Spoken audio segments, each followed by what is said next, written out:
Class 7 NCERT Chapter 18 questions again. What is sewage? Explain why it is harmful to discharge untreated sewage into rivers or seas. Answer: waste water released by house is called sewage.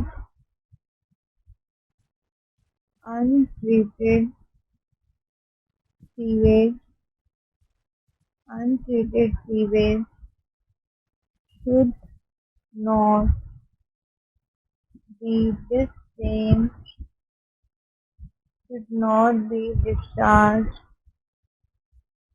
untreated into the sea because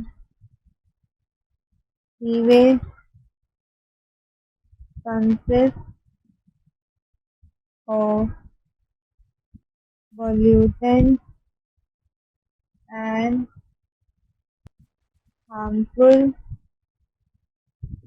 microorganisms which